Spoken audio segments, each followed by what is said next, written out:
communicating bad news, you have cancer. There's not just one specific, only, perfect way to do things. Everyone does things different. But we need to have some kind of an idea about how we'll want to do things before we do it. As we watch this video, let's try to orient ourselves quickly and ask ourselves what is happening. Then go straight to the big questions. What was done well? What will I do similarly? What can be improved? What will I do different? We might even go further and ask the questions, what are the emotions being felt by the many characters of the video? We can even ask, what are the possible existential issues? What are the psychosocial issues?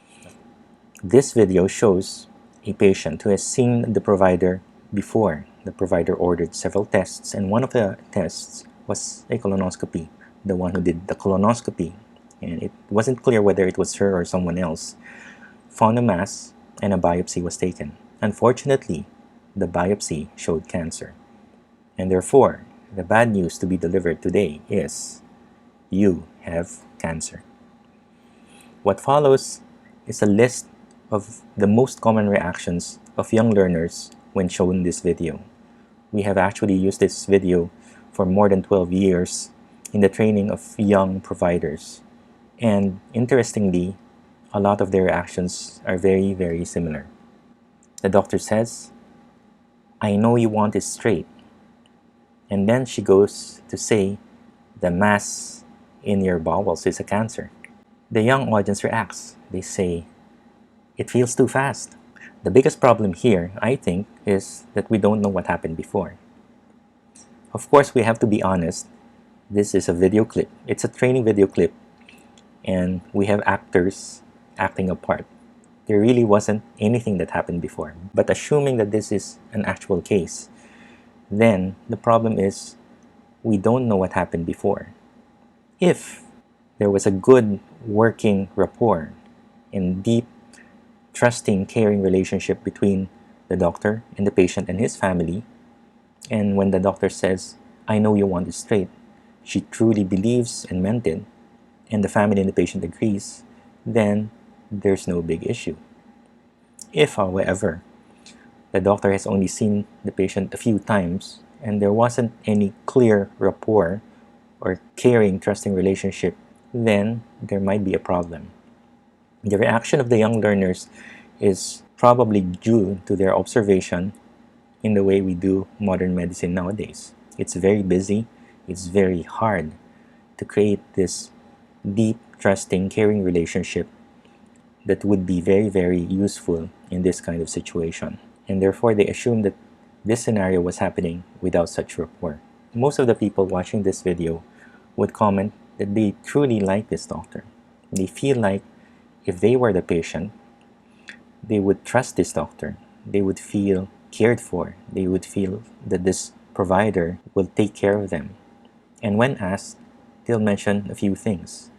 They'll say, she's looking at the patient. She looks concerned. She's not looking at the chart. She's not doing something else. She's not looking at her watch. She's not looking down or taking notes. When the patient was crying and the daughter was talking to her father, she didn't keep on talking. She paused. She respected the people in front of her. They also noted that there was no table in front of the provider. It was very personal. The doctor seemed very open and approachable. There was good atmosphere and setting for a disclosure. It wasn't a very noisy and busy place. They also said that the doctor's facial expression and body language communicates caring and a desire to help. She was leaning forward. She was kind. They also mentioned the way she spoke. She pauses. It wasn't fast. She wasn't in a hurry. It looks like she considers this visit very important. She's not taking it for granted. It was calming the way she spoke. The patient says, I don't understand, what does she mean? This happened when the provider mentioned tests that she needs to order to figure things out. The patient was confused. I have cancer. People with cancer die. Why are you going to order a lot of tests on someone who's already bound to die? So he turns to his daughter and asks her, I'm confused. What does she mean? The daughter tells her dad, we'll talk about this at home. There are many possible reasons why the daughter would react this way. In some cultures, including ours, there's a sense of embarrassment. They might feel like the doctor is busy and they're taking too much of her time. And thus, she says, don't worry, doctor. I'll just talk to my dad at home. We would like to highlight the reaction of the provider, which is, no, it's important that we talk about it. And even though she didn't say it, it feels like she was telling both the patient and his daughter, you're not wasting my time. I want to help you. I can sense that you're distressed. Tell me what you're feeling. Tell me what your concerns are. I want to help. This is important for me also. And so the patient says, am I going to die?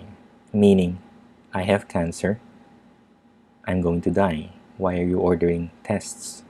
So am I going to die? The doctor replies, it does not mean that you're going to die. Many cancers these days are curable. Imagine what would have happened if the doctor didn't ask and the patient and his daughter went home for the next 2 weeks until the next follow-up. In their minds, the patient's going to die. They'll be anxious and fearful, and these anxiety and distressing emotions would only be resolved after the doctor corrects the misperception 2 to 3 visits later. The provider asks, anyone else in the family? The patient says, my son Hector. He's probably going to be at home sometime later. And the doctor offers, I'll call him. I'll talk to him.